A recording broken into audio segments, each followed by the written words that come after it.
সপ্তাহের এই বিশেষ দিনে আমরা পবিত্র জুমার নামাজ আদায়ের জন্য শুক্রবার আল্লাহ পাক আমাদেরকে তাবারক হিসাবে দিয়েছিলেন। এর আগে ইহুদিরা শনিবার দিন সম্মানিত আল্লাহ পাক দান করছেন শনিবার দিন, খ্রিস্টানদেরকে দিয়েছিলেন রোববার দিন, আর আখেরি জামানার নবী সাল্লাল্লাহু আলাইহি সাল্লামের জন্য রেখে দিয়েছেন এই শুক্রবার দিন, রেখে দিয়েছেন সম্মানিত মাস হিসাবে, দিন হিসাবে। এবং বিশেষ নামাজ জোহরের নামাজের 4 রাকাত জোহরের নামাজের পরিবর্তে 2 রাকাত জুমার নামাজ আল্লাহ পাক আমাদের উপর ফরজ করে দিয়েছেন। আল্লাহ পাক কোরআন মাজিদে ইরশাদ করেন, বিসমিল্লাহির রহমানির রহিম, ইয়া আইয়ুহাল্লাযীনা আমানু ইযা নুদিয়া লিস-সালাতি মিন ইয়াউমিল জুমআ। আল্লাহ পাক কোরআন মাজিদে আয়াতে উল্লেখ করেন, হে ঈমানদারেরা, ইযা নুদিয়া লিস-সালাতি মিন ইয়াউমিল জুমআ, পবিত্র জুমার দিন যখন তোমাদের জন্য নামাজের জন্য তোমাদেরকে আহ্বান জানানো হয়, যখন আহ্বান জানানো হবে পবিত্র জুমার দিনে নামাজের জন্য তোমাদেরকে, তাহলে এই কোরআন মাজিদের আয়াতে ইয়াউমুল জুমআ আমরা এই দিনকে পেয়েছি। এবং আল্লাহ বলছেন বিশেষ যে নামাজটি জুমার নামাজ আমাদের উপর ফরজ করে দেওয়া হয়েছে যখন তোমাদের জন্য আহ্বান আসে। যেমন আজকে জুমার নামাজ আদায়ের জন্য জুমার নামাজের জন্য আজান হয়েছে, আমাদের সবার কর্তব্য ছিল যে এই আজানের শোনার সাথে সাথেই নামাজের জন্য এই সম্মানিত দিনের এই সম্মানিত নামাজ আদায়ের জন্য আমরা মসজিদে চলে আসা, খুব দ্রুত মসজিদে চলে আসা, যেটা আল্লাহ নির্দেশ দিয়েছেন। যখন ইযা নুদিয়া লিস-সালাতি ইয়াউমিল জুমআ, যখন তোমাদেরকে জুমার নামাজ আদায়ের জন্য আহ্বান করা হয়, আজান দেওয়া হয়, তোমরা নামাজের জন্য ধাবিত হবে। ফাসআউ ইলা যিকরিল্লাহ, তোমরা এই নামাজ আদায়ের জন্য খুতবা শোনার জন্য, আল্লাহ পাকের জিকির শোনার জন্য তোমরা ধাবিত হবে।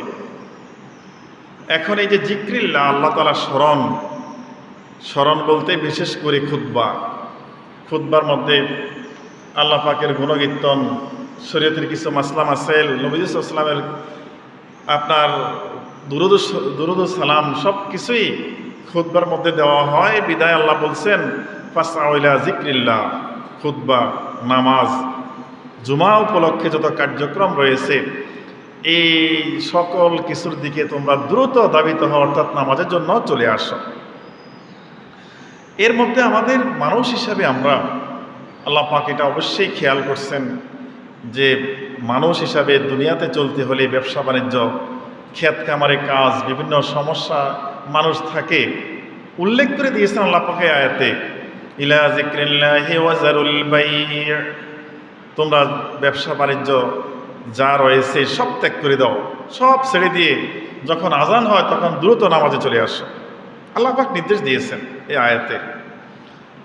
অত জুমার নামাজটাকে আমরা অতখানি গুরুত্ব দেই না, মনে করি যে অন্যান্য দিনে যে নামাজ আদায় করি ঠিক সেই নামাজের মতো একটা নামাজ। গুরুত্ব আমাদের কাছে কম থাকার কারণে আজানের পরও আমরা কাজ নিয়ে ব্যস্ত থাকি। দুনিয়ার অনেক কাজ হাতে থেকে যায়, এগুলা শেষ করার জন্য আমরা অপেক্ষা করি, চিন্তা করি যে শেষ দিকে এসে 2 রাকাত নামাজ পাইলেই তো চলে। এরকম একটা মন মানসিকতা চলে আসছে আমাদের এই সমাজের মধ্যে। না, আজান হলেই আমাদের উপর কর্তব্য আমরা যেন নামাজের জন্য চলে আসি। ব্যবসা বাণিজ্য হোক, লেনদেন হোক, চাকরি বাকরি হোক, ক্ষেত খামারে কাজ হোক, যত কাজের মধ্যে আমরা থাকি না কেন, আল্লাহ বলছেন ফাসআউ ইলা যিকরিল্লাহ, তোমরা চলে আসো নামাজের দিকে, আল্লাহ পাকের স্মরণের দিকে, খুতবা শোনার জন্য, নামাজ আদায়ের জন্য তোমরা চলে আসো। যদি বেচাকিরাতে থেকে থাকো তোমরা, যালিকুম খায়রুল লাকুম ইন কুনতুম তা'লামুন, আল্লাহ বলছেন এটা যালিকুম খায়রুল লাকুম, এটা তোমাদের জন্য উত্তম একটা কাজ। কোন কাজটা? জুমার দিনে আজান হয়ে গেলে দ্রুত বেগে মসজিদে চলে আসা, মসজিদে অবস্থান করা। এটা তোমাদের জন্য অনেক উত্তম একটা কাজ। ইন কুনতুম তা'লামুন, তোমরা যদি সেটা জানতে, তোমরা যদি জ্ঞানী হয়ে থাকো। কেউ যদি জ্ঞানী হয়ে থাকে, যদি সামান্য জ্ঞানও থাকে, তার জন্য এটা অত্যন্ত উত্তম একটা কাজ। জুমার জন্য যখন আজান দিয়ে দেয়, দ্রুত মসজিদে চলে আসা। আর এই কাজটার মধ্যে আমরা যেন অবহেলা না করি। হাদিস শরীফে এই যে মসজিদে চলে আসার ক্ষেত্রে জুমার দিনে বিশেষ কিছু সওয়াবের আপনার আল্লাহ ব্যবস্থা করে রেখে দিয়েছেন। যে যেহেতু বলছে যে যখন আজান হয় তোমরা চলে আসো, যদি কেউ আগে আগে চলে আসতে পারে নিশ্চয় তার কিছু অতিরিক্ত আপনার সওয়াবের ব্যবস্থা আল্লাহ পাক করে রেখে দিয়েছেন। হাদিস শরীফে আছে, وعن أبي هريرة رضي الله تعالى عنه قال قال رسول الله صلى الله عليه وسلم إذا كان يوم الجمعة وقفت الملائكة على باب المساجد يكتب الأول فالأول। বুখারী শরীফ, মুসলিম শরীফ থেকে হাদিস বর্ণনা করেছেন হযরত আবু হুরায়রা রাদিয়াল্লাহু তাআলা আনহু। তিনি বলেন, রাসূল পাক সাল্লাল্লাহু আলাইহি ওয়াসাল্লাম ইরশাদ করেছেন, ইজা কানা ইয়াউমুল জুমআহ, যখন জুমার দিন উপস্থিত হয়, যেদিন জুমার দিন আসে, জুমা চলে গেলে শনিবার থেকে আমরা শনি, রবি, সোম, মঙ্গল, বুধ, বৃহস্পতি অপেক্ষা করার পরে তারপরে শুক্রবার আসে, ইয়াউমুল জুমা আসে। রাসূল পাক সাল্লাল্লাহু আলাইহি ওয়াসাল্লাম ইরশাদ করেছেন, যখন তোমাদের নিকট জুমার দিন আসে, সে দিনটার মধ্যে যেদিন উপস্থিতি জুমার দিন হয়, যেমন আজকে হয়েছে, আজানও হয়ে গেছে অনেক আগে, কি হয়? আল্লাহ রাসূল বলেন, ওয়াকাফাতিল মালাইকাতু আলা বাবিল মাসাজিদ, মসজিদের দরজায় ফেরেশতারা এসে দাঁড়িয়ে যায়।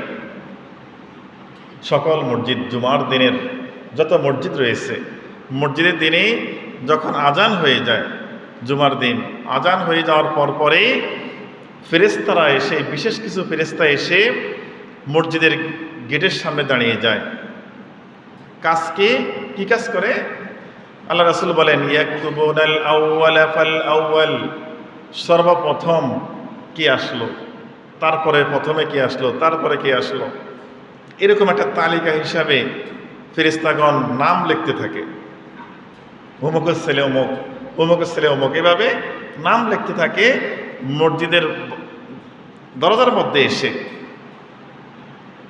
আমরা দোয়া পড়লাম, আল্লাহুম্মা আফতাহ লি আবওয়াবা বিরহমাতি। মসজিদে এসে মসজিদে দোয়া পড়ে মসজিদে ঢুকতে হয়, ডান পাও দিয়ে ঢুকতে হয়, এটা সুন্নত। খেয়ালটা অবশ্যই করবেন, মসজিদে ঢুকতে হলে ডান পা দিয়ে ঢুকতে হবে, দোয়া করতে হবে, আসসালাতু ওয়াসসালামু আলাইকা ইয়া রাসূলুল্লাহ, আল্লাহুম্মা আফতাহ লি আবওয়াবা বিরহমাতি।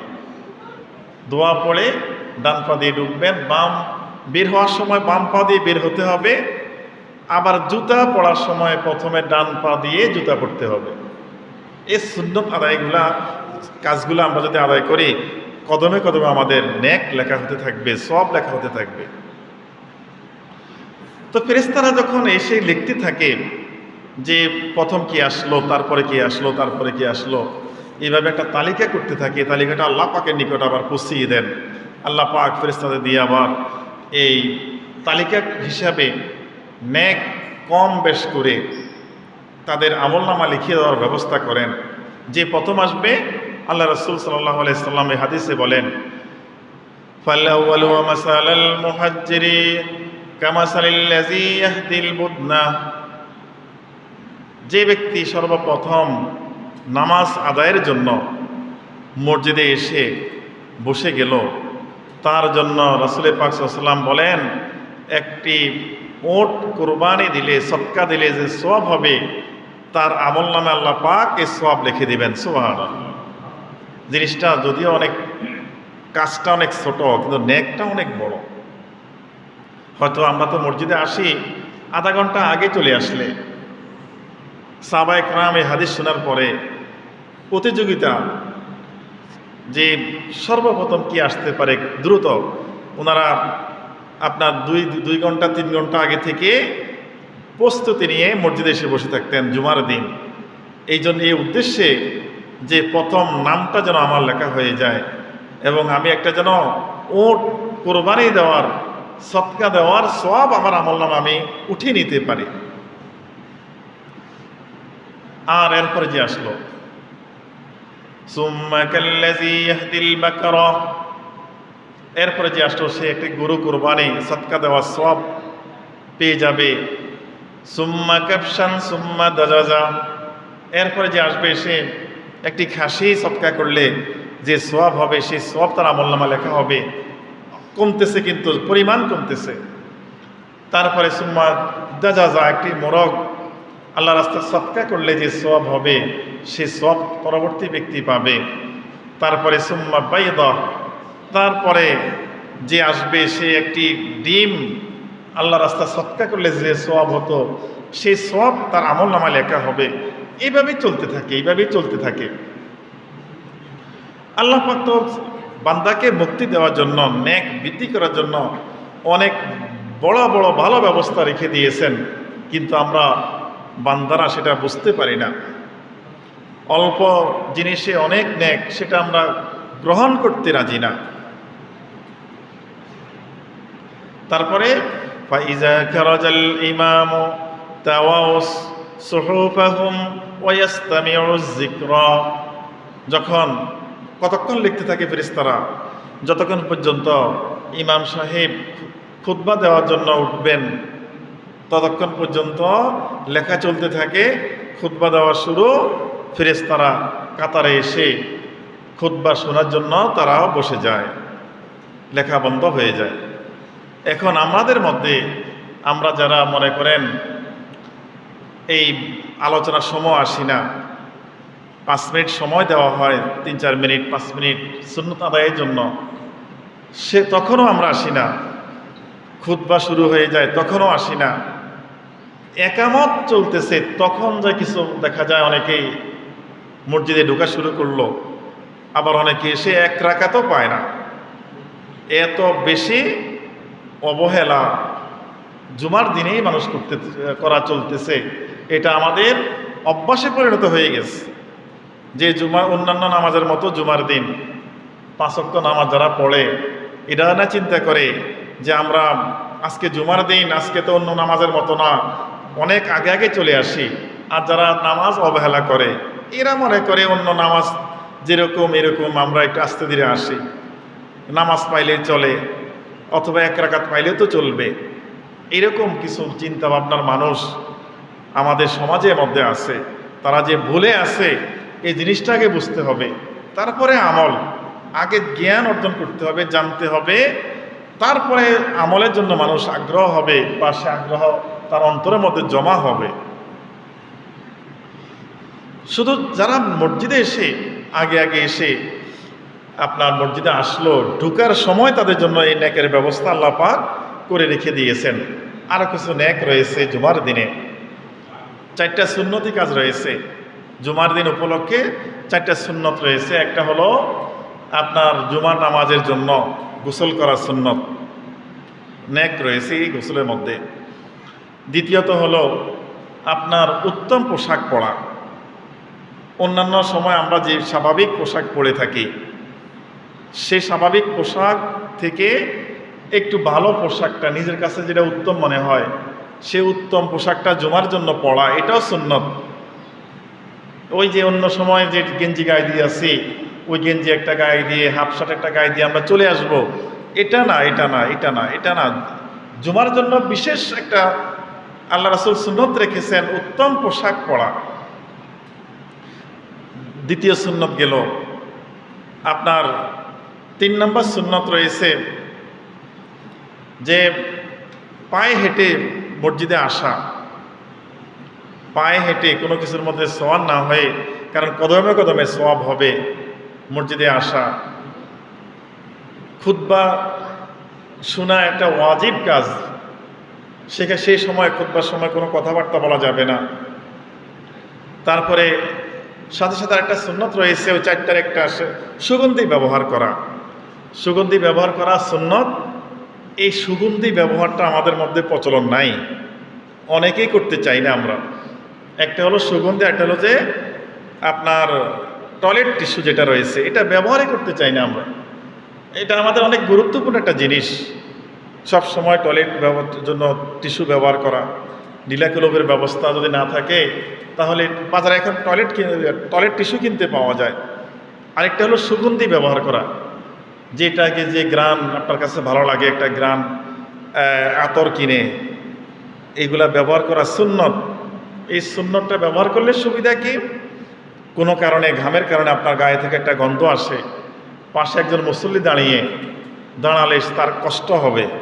যখন আপনি সুগন্ধি ব্যবহার করবেন তখন ওই গায়ের যে গন্ধটা এটা অন্যের কাছে আর লাগবে না। নিজের গায়ের ঘ্রাণ নিজের কাছে খারাপ লাগে না, কিন্তু অন্যের গায়ের ঘ্রাণ, ঘামের ঘ্রাণটা অন্যের কাছে খারাপ লাগে। সেই জন্য এই সুন্নতের অনেক গুরুত্ব রয়েছে, খেয়াল করবেন ইনশাল্লাহ।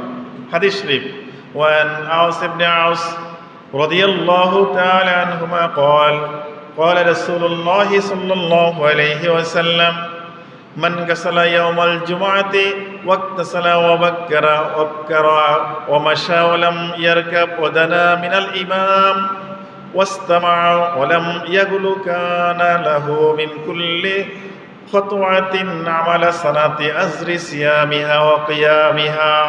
রাসূল পাক সাল্লাল্লাহু আলাইহি ওয়াসাল্লাম ইরশাদ করেন হাদিসে, মান গাসালা ইয়াউমাল জুমআতে ওয়াক্তাসালা ওয়া বাক্কারা, যে ব্যক্তি জুমার দিন নিজে গোসল করলো, নিজের পরিধেয় কাপড় চোপড় যেগুলো রয়েছে সেগুলাকে ধুয়ে পরিষ্কার করলো, নতুন কাপড় নাই, যেটা আছে সেটাকে ধুয়ে সুন্দর করলো, পরিষ্কার করলো, নিজের গাওটাও ধুয়ে আপনার পরিষ্কার করে নেওয়ার পরে, এই জন্যে আমাদের জুমার দিন আমরা যখন গোসল করি তাহলে সাবান দিয়ে ভালো করে পরিষ্কার হয়ে গোসল করা, এটা আমাদের খেয়াল রাখতে হবে। জুমার দিনে হাত পা মুখগুলা কেটে ফেলা এটা সুন্নত, এটা খেয়াল করতে হবে। অন্যান্য দিন আপনার অপেক্ষা করবেন জুমার দিন কবে আসে, জুমার দিনে এই কাজটা সকালেই আপনার হাতের নখ পায়ের নখ কাটা, যাদের মোষ বড় হয়ে যায় তাদের মোষগুলা ছোটো করে নেওয়া, এগুলা জুমার দিনের সুন্নত। মাথাটাকে আপনার এলোমেলো না রেখে আশ্রয় নেওয়া, এটাও সুন্নত। এই হাদিসে আসছে যে কাপড় চোপড় ধুয়ে ভালোরূপে সে গোসল করবে, অতঃপর অমাশা প্রস্তুতি সকাল সকাল অবাক্কারা ওয়াক্তাকারা, সকাল সকাল সে প্রস্তুতি গ্রহণ করবে জুমার দিন। যে কাজগুলো যে করবে আল্লাহ রাসূল বলতেছেন তার জন্য কিছু সওয়াবের ব্যবস্থা রয়েছে। যে প্রথম গোসল করবে, জামা কাপড় দিয়ে পরিষ্কার করে গোসল করবে ভালো করে, এবং সকাল সকাল সে প্রস্তুতি গ্রহণ করবে, মসজিদে আসবে, সে নামাজ আদায় করবে, এই জন্য একটা প্রস্তুতি নিবে, একটা প্রস্তুতি গ্রহণ করবে। ওমাশা ওলাম ইয়ারকাব, এবং সে কোনো কিছুর মধ্যে আপনার না উঠে, সরের মধ্যে না উঠে হেঁটে হেঁটে মসজিদের দিকে আসবে। রাসূল পাক সাল্লাল্লাহু আলাইহি ওয়াসাল্লাম বলেন, ও দানা মিনাল ইমাম, যথাসম্ভব চেষ্টা করবে ইমাম সাহেবের কাছাকাছি বসার জন্য। আবার একজনের কাঁধের উপর উঠে নয়, আপনার যতখানিক জায়গা পায় ততখানিক আগে সামনে বসা, আগের কাতারে এসে বসা। তারপরে ওয়াস্তামা, এবং ইমাম সাহেবের খুতবাটা সে শুনবে মনোযোগ সহকারে। ওলাম ইয়াগুলো, এবং অমনোযোগী হবে না। আল্লাহ রাসূল এই শর্তগুলো দিয়ে দিয়েছেন, অমনোযোগী হবে না, কাছাকাছি আসবে, মনোযোগ সহকারে কথাবার্তা না বলে, দুনিয়ার কোনো আপনার কথার মধ্যে সে কথা না বাড়িয়ে, কথা না বলে খুতবা শুনবে। কানা লাহু মিন কুল্লি খুতওয়াতিন আমালা সানাতি আজরি সিয়ামিহা ওয়া কিয়ামিহা। আল্লাহ রাসূল সাল্লাল্লাহু বলেন, এই কাজটা যে করতে পারবে, এই কাজগুলো যে করতে পারবে, তার জন্য আপনার এক একটা কদমে, মনে করেন বাড়ির ঘর থেকে আপনার বের হলে একটা পাও রাখলেন, আরেকটা পাও রাখলেন এক কদম, আরেকটা পাও রাখলেন আরেক কদম, এরকম কদমে কদমে এক একটা কদমে আপনার এক বছরের দিনের রোজা এবং রাতের আপনার ইবাদত বন্দেগীর যে সওয়াব হবে, এক কদমে এক বছরের সওয়াব আল্লাহ পাক দান করবেন। সুবহানাল্লাহ। এবার দেখেন আপনি এই উম্মতে মুহাম্মাদের জন্য যে এই যে সুব্যবস্থা আল্লাহ পাক করে রেখে দিয়েছেন, এই জন্যে অনেক মানুষ কিয়ামতের ময়দানে তার আমলনামা দেখে বলবে যে আল্লাহ এত নেক তো আমি করি না, আমি তো এত হায়াত পাই না, যে এত নেক আমার কই থেকে আসলো।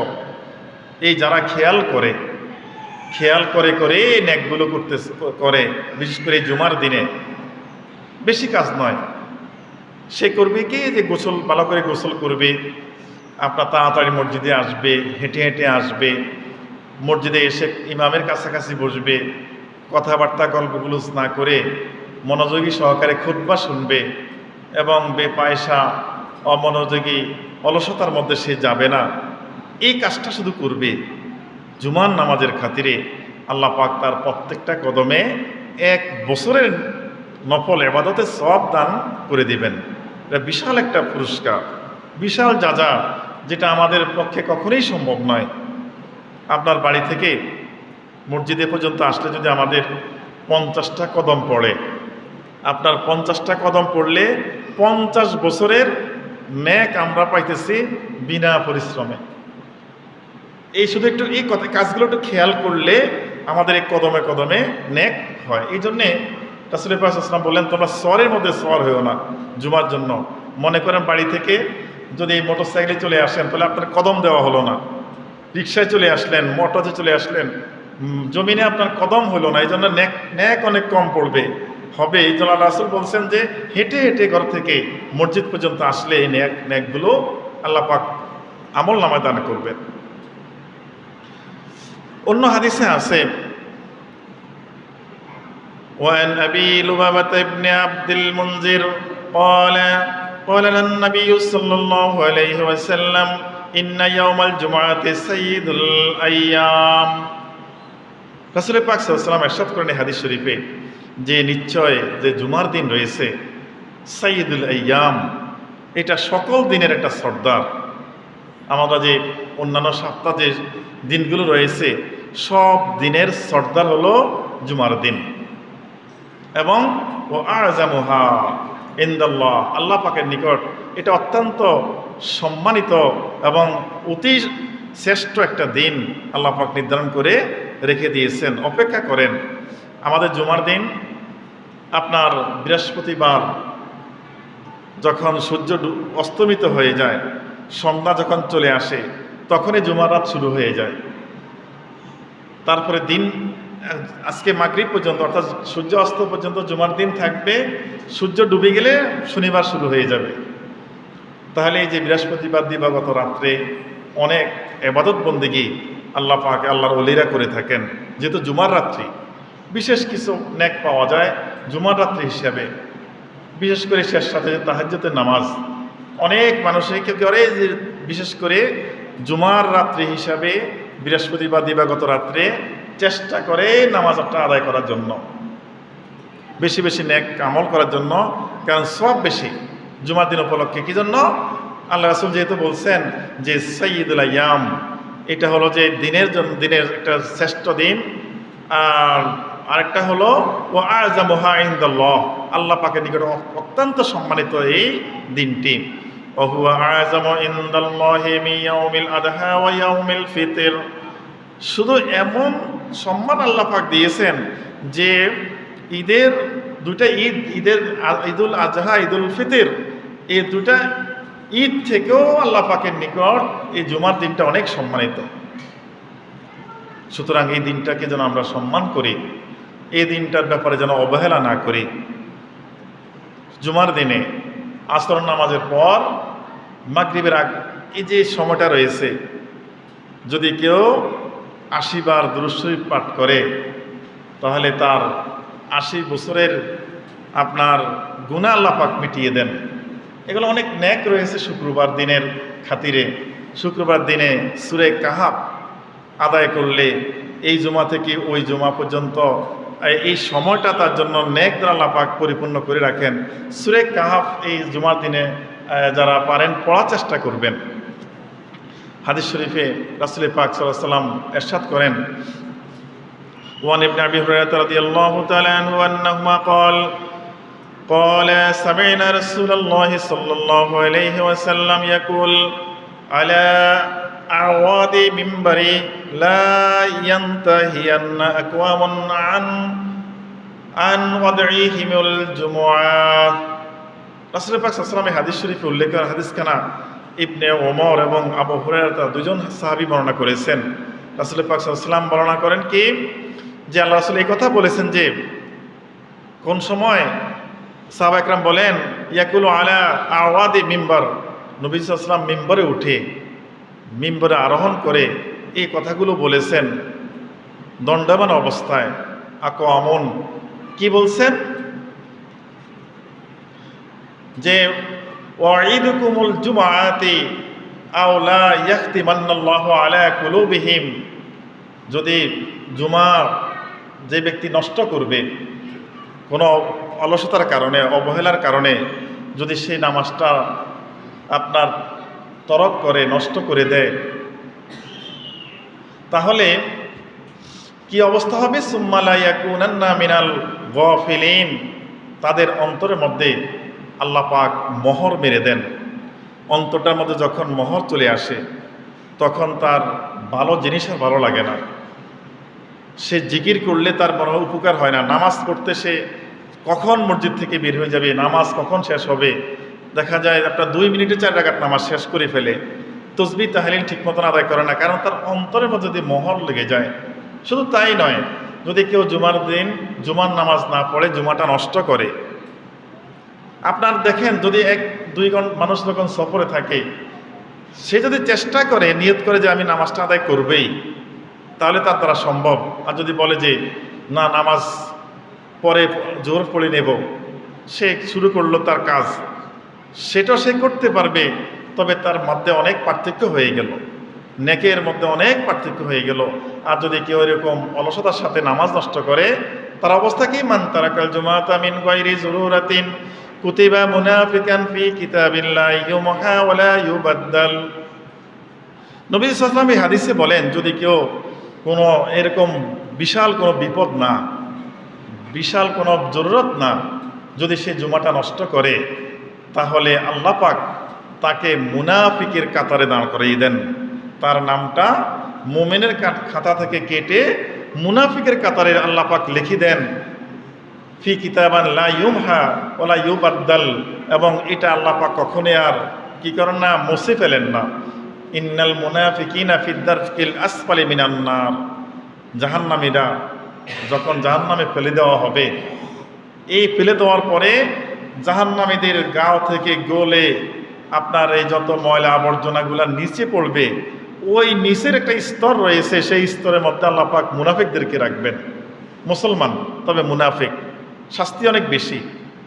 মুসলমান উপরে কিন্তু মুনাফিকি কাজ ভিতরে করে, তাহলে তার শাস্তি আল্লাহ পাক অনেক বেশি দিবেন। আর যারা এই ইচ্ছা করে জুমার নামাজটা নষ্ট করে ফেলে তাদের আপনার আমল নামায় তার নামটা মুনাফিকের নাম হিসাবে আল্লাহ পাক লিখে দেন। আল্লাহ পাক আমাদের এরকম আপনার মুনাফিকের কাতারে যেন আমরা না পড়ে যাই, আল্লাহ পাক আমাদের সেই তৌফিক দান করে সবাই বলেন আমিন। আর আমরা যেন এই জুমার নামাজটার গুরুত্ব বুঝে জুমার নামাজের জন্য আমরা আগে আগে মসজিদে প্রস্তুতি নিয়ে ভালো পোশাক পরে আসতে পারি, সুগন্ধি ব্যবহার করে আসতে পারি। আল্লাহ পাক তৌফিক দান করুক, সবাই বলেন আমিন। ওয়া আখিরু দাওয়ানা আলহামদুলিল্লাহি রাব্বিল আলামিন।